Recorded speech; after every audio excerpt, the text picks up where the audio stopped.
topics and opinions expressed in the following show are solely those of the host and their guests and not those of W4CY Radio, its employees, or affiliates. We make no recommendations or endorsements for radio show programs, services, or products mentioned on air or on our web. No liability, explicit or implied, shall be extended to W4CY Radio or its employees or affiliates.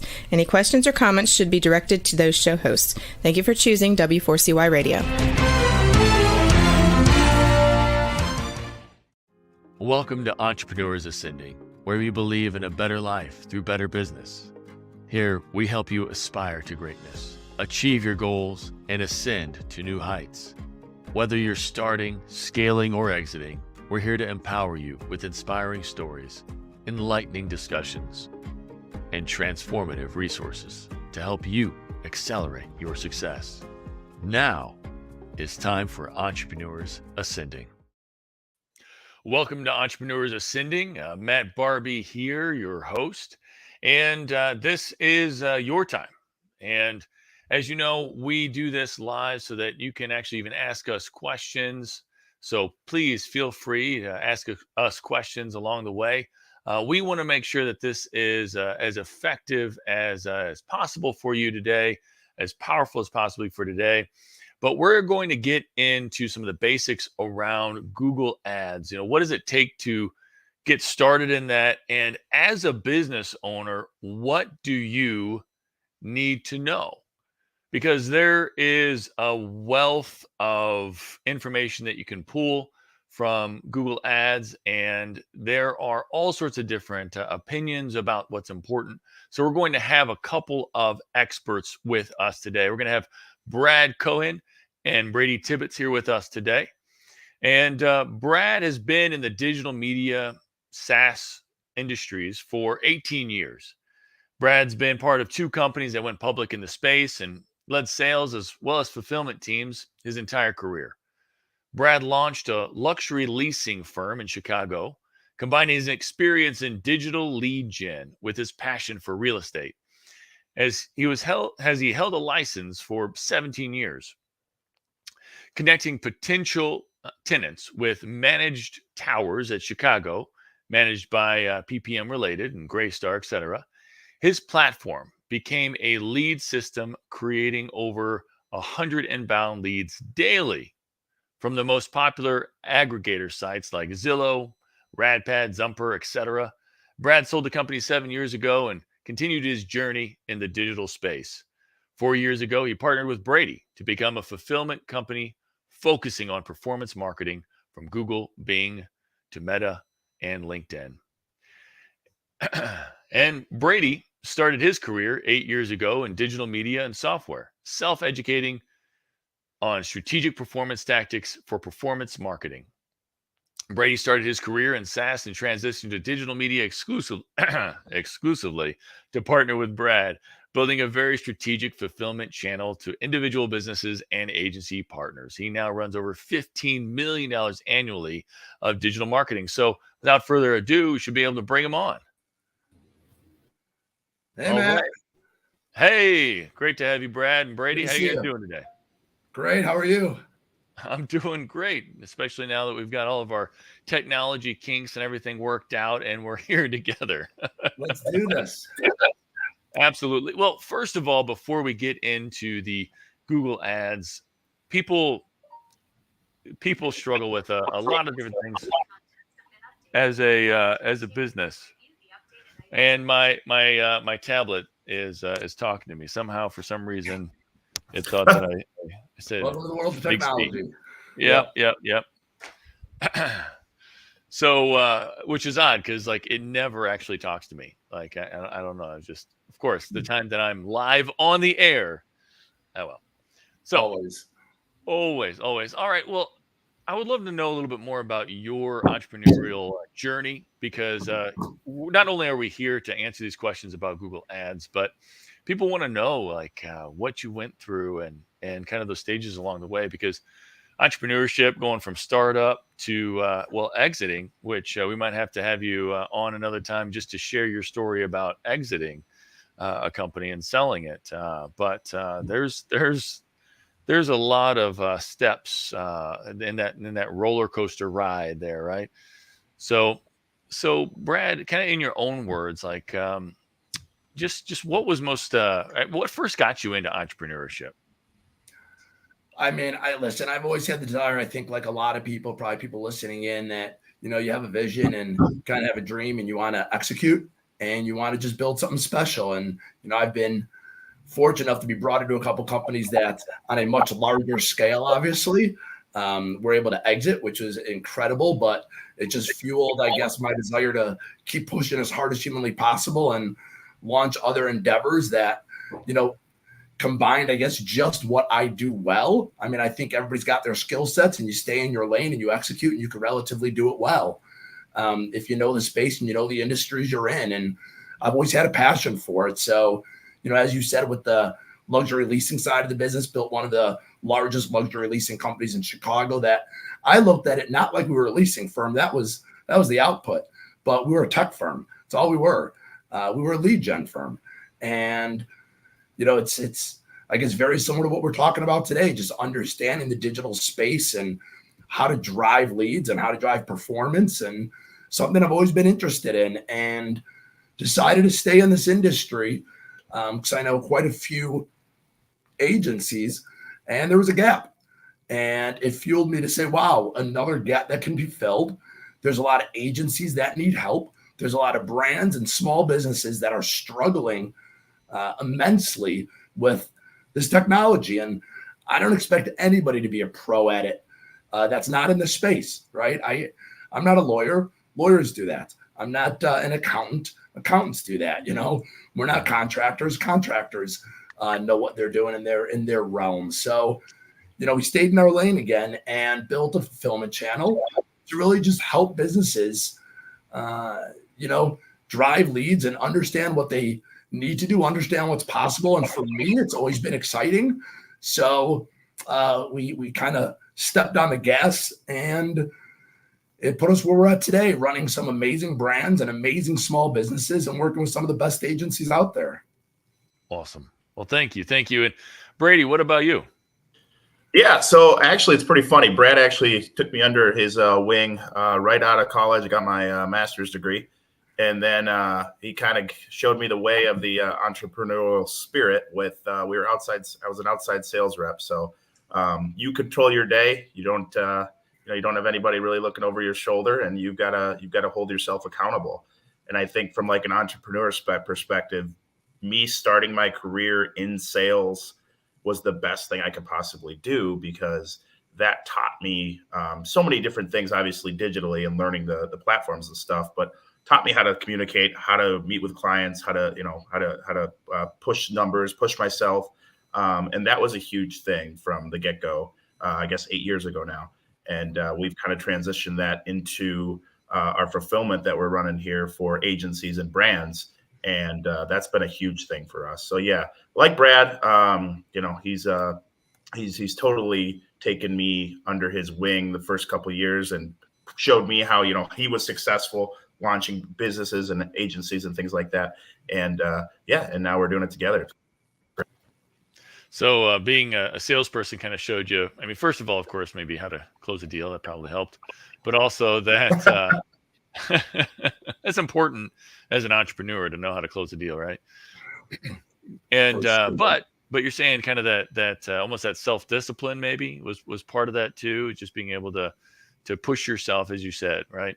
Yeah, you got to be able to hold yourself accountable, especially nowadays with so many outside noise and things like that are going on. So I think that was a big thing, especially as somebody young in their career, right? A lot of people nowadays just they struggle with holding themselves accountable, working remote, things like that, not knowing enough about their industry, whatever it is. And that's the biggest thing that I learned from early in my career and has transitioned over. Really. Excellent. So now what got you guys into lead gen specifically, into the Google ads and the pay-per-click space? Yeah, I mean, I started my entire career many moons ago in print for a few years until Google launched its ad platform. And one day, 20 years ago, Google decides they're going to launch a platform for businesses and consumers and connect them. And people didn't know what the heck was going on at that time. And it was well before the Facebook days, Instagram days, and Google was the first platform to really do this. So that was the evolution of media, right? It went from print, television, radio, all digital. So to me, it was one of those times that you either got to get off the bus or you're kind of going to get run over by it. So I decided to learn everything there was, and we just started building. And it started evolving at a rapid pace. I mean, I think I remember the first Google ad we brokered was probably one of the first 100 Google ads brokered. And I said, wow, this is going to change marketing forever.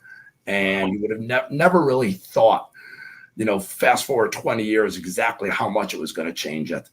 But it did. And as time went by, you just saw the demand increase at a rapid rate, and businesses really trying to adapt. And again, this isn't what they do. This isn't what they should be doing. It takes a lot of institutional knowledge to understand these platforms inside and out, from Google to Meta, LinkedIn, TikTok, and business owners have to run businesses. So I said to myself, this is what we got to learn, and we got to become the best of the best. Well, thank you. And so, to become the best of the best, where did it start though? And I mean, where does somebody who might want to kind of get into Google ads, or maybe just thinking about running some Google ads in their business, like where should they start? Yeah, it's a great question. So I look at it, there's two opportunities you have: either run it yourself or you find someone to run it.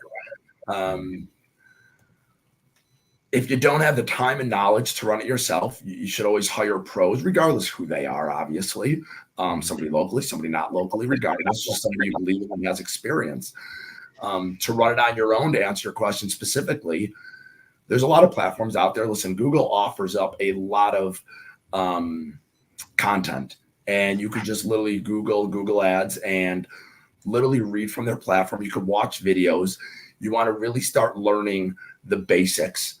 Obviously, forget even just how to set up an ad campaign. I mean, anybody could do that, but understand why you're setting it up and what you're going to ultimately try to accomplish from your ad campaign. If it's ROAS, which is return on ad spend, which is obviously the way you manage e-com campaigns, or if it's based on CAC or cost per lead for home services or any other type of business.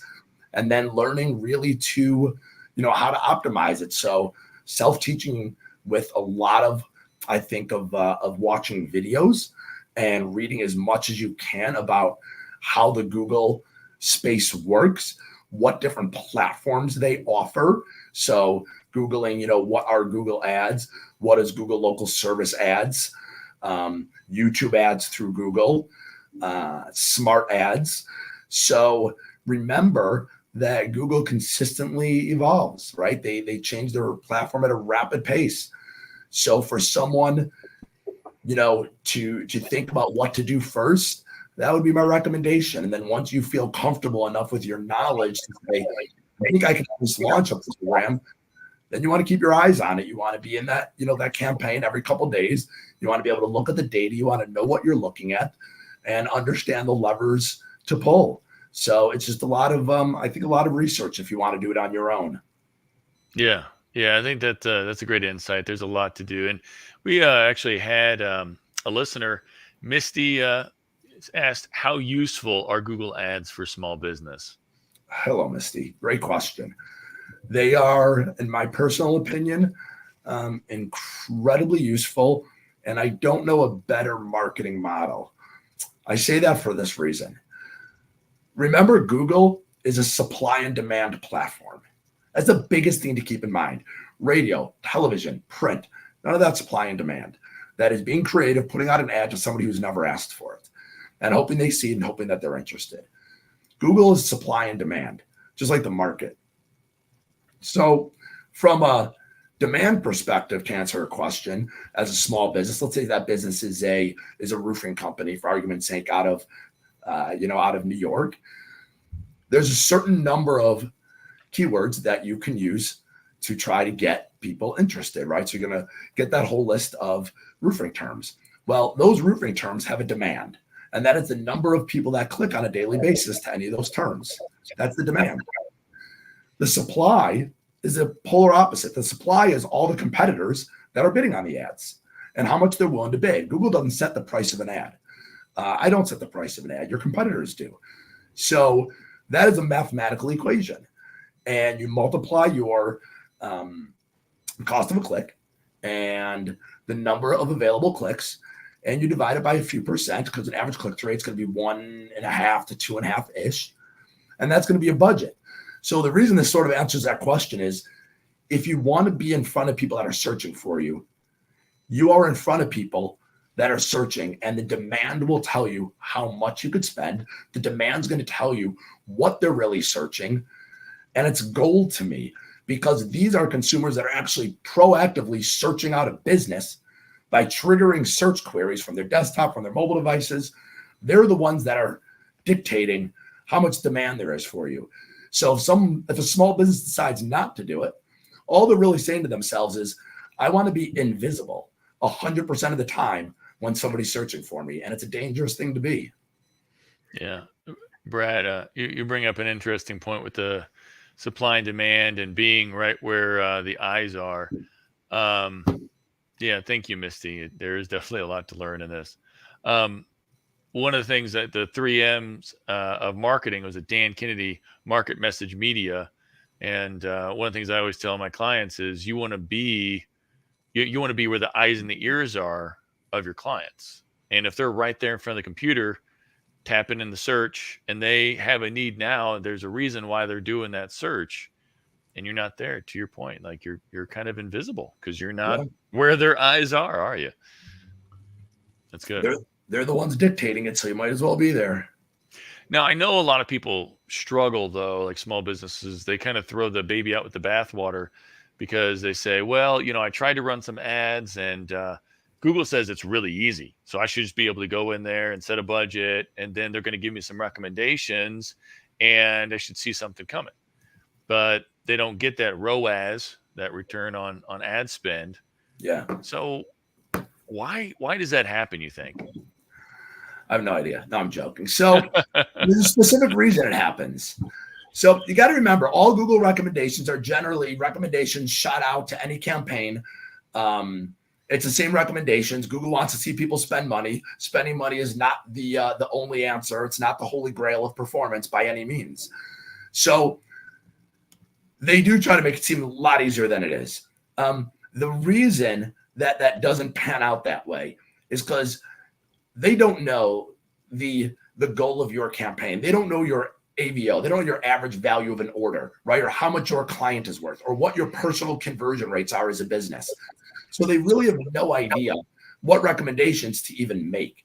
So if we stuck with that roofing contractor, for example, and a roofing contractor said to us, listen, we need leads and we can support a $300 cost per lead. No Google recommendation that they ever make or anything you read is going to explain to you how to run against a cost per lead in the Google system, setting a certain amount that you could spend on a lead and optimizing it against that. So that is the problem right there, is you don't know how to do it. Google's not set it and forget it. You could set it up with the right keywords and the right budget. And if you're not optimizing against your goal, then it doesn't matter. So in that example, to answer the question is, if you need a $300 CAC, right? $300 cost per lead, cost for form or call, whatever it might be. You need to optimize against that data. You need to understand the Google system. So if you're learning Google ads right now, you can never start a Google campaign by setting a target cost of lead, because there are no leads in the Google system yet for you. So there are no leads. You can't optimize against the lead cost. But a lot of people don't really understand that. So you need to really start by optimizing against traffic. Then you start optimizing around leads once traffic comes in and you have enough leads. Then once you have more leads, you really start optimizing around a cost per lead if that's what you want. Every business has a different goal. Some of their goal is ROAS. Some is cost per lead. Some is just visibility.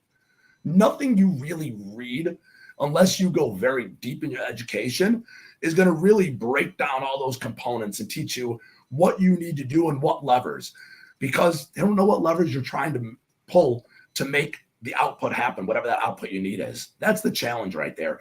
And that's why so many people say, I have even friends that are in business that have said it to me, Brad, I tried. I threw a bunch of money at Google ads. I tried, just didn't work. Yeah. Not that Google ads doesn't work. It's the way you're doing it doesn't work. It's like me going to court and trying to represent myself as an attorney. It's not going to work. Well, and it all depends on how you do it, and I mean, again, like who you're targeting and what your message is, even if it's compelling, right? And then, are you even, like you said, optimizing, right? So you might go and you might spend, $300, but you're not gonna have any sort of efficiencies with that, like even in the first couple of weeks, maybe even the first couple of months. No. Why do you think that is, Brad and Brady? But let's give Brady a chance to answer. That's it. Yeah, that's a good question, because we get that question a lot in terms of like, how long does it take? When will I see results? Every campaign, every business is different when it comes to that question. But straight from the Google platform, they will tell you it takes 60 to 90 days to truly optimize a campaign. And that's a great point you bring up, Matt, because a lot of people are like, oh, well, I need to see a return right away. And that's a big downfall in terms of what their expectations are. So that's a big thing that we try and set from the beginning. People is, hey, you need to be able to fund this correctly, number one. And number two, you need to give the system, the machine, time to learn, because it is a beast, obviously.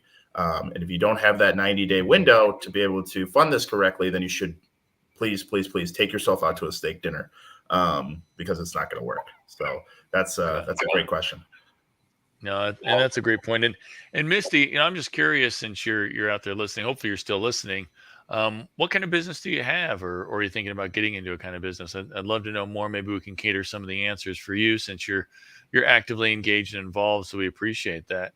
But going back to the efficiency, so it might take 60 or 90 days to be able to actually see like the kind of results, and so we know about algorithms, right? I mean, we hear that term algorithms or AI or whatever. And so like, what is going on with kind of in that background that takes so long for it to figure out, why, or, how to, post your ads efficiently and optimize them? Yeah, I mean, listen, I think just like anything else, right? College is 4 years because you learn every semester. And after year one, you're a little smarter. After year two, you're a little smarter. After year three, you're a little smarter. I mean, hopefully. So I think, when it comes to Google ads, and the reason it takes so long is you need to gather a little data, then you need to make your changes. Well, once you make changes, you need to wait to see the output of those changes. It's really no different than what the Feds just did with the rate hikes, and they continue to raise the rates, and they had to wait to see the output of what happened. Does it slow down inflation? Does it not slow down inflation? With Google, that's very similar. You make a change, you need then to wait to see what did that change do. And the next couple of weeks of data is going to tell you what that change did. And then you're going to have to make some more optimizations and more tweaks. And then you got to wait to see what those tweaks did. So if you're not going to give it enough time, to Brady's point, it's not worth running at all, because it's never going to work. No business owner was as good the first day as they are day 50 or day 100 or year 5 or year 10. They optimize their own businesses, and Google Ads is no different. Okay. So Misty says she's in PR and management. So I'm just curious, have you ever run into, using Google Ads for PR campaigns? So I worked with a lot of agencies, and there's more business to business, obviously. So they're trying to attract other businesses. Google Ads is one avenue. LinkedIn Ads actually is a fantastic avenue for them. We've utilized LinkedIn Ads for a lot of those. Recent LinkedIn Ads runs very well for any business to business, call it PR, software, recruiting, senior recruiting, executive recruiting, anything like that. Is you're able to segment a type of business you're trying to get in front of. You're able to segment that by revenue, by number of employees. You could actually segment it and actually pull the role within the organization that you're trying to market to. And you can market directly to people on LinkedIn, either through like messages or just through their ads. And obviously with LinkedIn, it's different because you're not marketing to individual people. You're marketing to businesses. So it's a different platform. So from a PR management, business management consultant type of company, LinkedIn might be a great opportunity. Google Ads is also an opportunity. It's a very different opportunity because you're still trying to proactively grab that interest with the ads based on the search queries, but the search queries are going to be so much fewer searches on Google because companies don't search as often. And that's okay too, because then just the budget will be lower. And if the demand raises, you could push the envelope. So B2B works on Google as well. I believe that there's a good mix you probably want to have. If you're a B2B business, you want to be on Google Ads, and you also probably want to be on LinkedIn. Okay, thank you. So if I'm a business owner and I'm just trying to kind of wrap my head around just some of the basics that I need to have in place to make sure that ads are going to be optimized, or the ads are going to be optimizable, or they're going to be of maximum effect. What kind of, like, what are some of the components? Like, how important is like the landing page, or any of that kind of stuff as well to that whole process? Like, what do I need? Yeah, good question. So Google kind of ranks you and ranks every business. And they rank you on the Google ad side through what's called your quality score. And it's similar to your page rank organically, but it only pertains to the paid ads. And the factors of your quality score, really your click-through rate, is respectable. Your ad relevance. So to answer your question, your ad relevance is very important. It needs to be a relevant ad based on the search query that's triggered, because nobody wants to search for something and see ads that are completely irrelevant. The last component is what's called landing page experience, exactly what you just said, Matt. So landing page experience means, are you landing somebody on the right page of your site against what they search? And a great example is companies that do offers. So if a company's doing a service-based business doing free service calls, or a store is doing a 25% off sale, you want to state that in the ad, and that's very important. You then need to land them on the page of a site that states it in black and white, because if you don't, that's considered false advertising from Google. So the landing page is very, very relevant. Another part of the landing page that's very relevant is conversion ability. So is it conversion friendly? If it's not conversion friendly, and it's hard for people to convert, either being a form fill, a chat widget, or a phone call, it's just not going to convert. So your landing page is so incredibly important, because you could drive the right traffic to your site and lose those people as soon as they get there because your landing page is just not right. Okay. So how would somebody optimize, think their landing page? I mean, what do they need to be mindful of on there? Content that they want the person to understand. So for example, we'll stick to that same example. It's a roofing. Most companies that are roofing do a lot of roofing, siding, gutters. If it's a lawyer and they do PI, med-mal, and probate, for example, you want to make sure you have landing pages for every single one. You really don't want a mishmash landing page. And you see that a lot, where there's like everything they do on one page, and there's just not enough content. It just lists their services. So you really want to make sure you have a good page for every one of your services or practice areas, and make sure there's a lot of content about that service or practice area only on that landing page. Videos are also wonderful. People love video. So if you have video, I would embed a video on it. But the biggest mistake you can make is just shooting people to a homepage, not the industry specific or site specific pages, because they're going to bounce and they're just not going to have a good experience. So make sure you have a lot of content only about the exact service or product on each and every page. The more content you have, the better. It's going to raise your conversion rates. Also, as I said before, ability to convert, have it on top, middle, and bottom. Don't make somebody scroll the page and have only one opportunity to convert. Okay, so if you're going to put like an action step for them to take, right? Whether that's a call now, or button with the form, or whatever that might be, you wanted that actually in multiple places on that landing page, even. That's right. That it's a lot easier for them to take that action. That's right. Okay, wonderful. Well, I